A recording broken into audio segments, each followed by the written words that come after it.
안녕하세요. 전라도 우회전입니다. 오늘도 또 반갑고 또 감사합니다.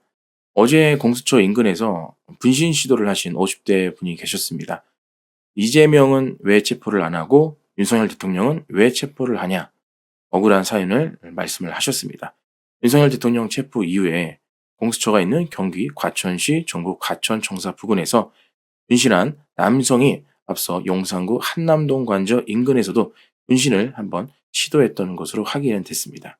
16일 경찰청에 따르면 윤석열 대통령에 대한 체포영장 집행이 시작된 지 지난 15일 오전 6시 관저 인근 한남초 부근에서 옷에 라이터로 불을 붙이려다 경찰 기동대에 저지된 적이 있었습니다. 인근 파출소에 인계된 A씨는 왜 불을 붙이려 했냐는 질문에 더불어민주당 이재명 대표는 왜 체포를 안 하고 왜 현직 대통령을 체포하려고 하나 화가 나서 그랬다고 답하셨다고 합니다. A씨는 윤 대통령의 탄핵에 반대하는 집회에 참석하기 위해 대전에서 상경한 것으로 전해졌습니다. A씨의 신원을 확인한 경찰은 한남초 인근에 주차된 A씨의 차 내부에 인화성 물질이 있는지 점검했으나 발견하지 못하자 그를 즉시 귀가 조치했다고 합니다. A씨는 이후 오후 8시 50분 저녁에 공수처가 있는 정부 과천청사 인근 녹지에서 가연성 물질을 이용해 분신을 시도하셨고 그는 전신에 3도 화상을 입고 인근 대학병원으로 이송돼 수술받았으나 아직 의식을 되찾지 못한 것으로 전해졌습니다. 앞서 12월 7일 윤석열 대통령의 탄핵 소추안 표결을 앞두고 서울 여의도 국회 인근에서 분신을 시도한 50대 남성이 경찰에 붙잡히기도 했었습니다.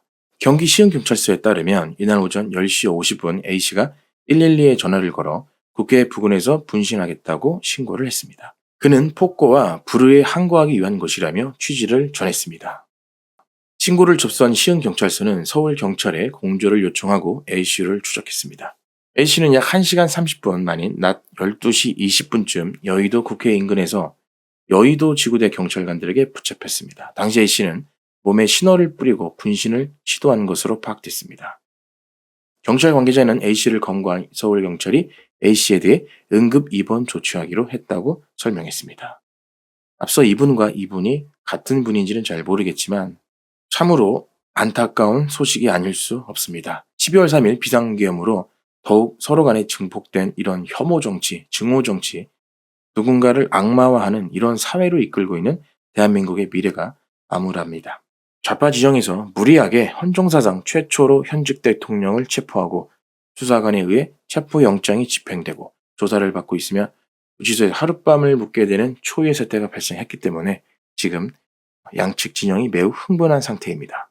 대한민국의 언론이 더 공정하게 보도하고 법원이 더 공정하게 재판했다면 이런 안타까운 일은 일어나지 않았을 것입니다. 죄송합니다.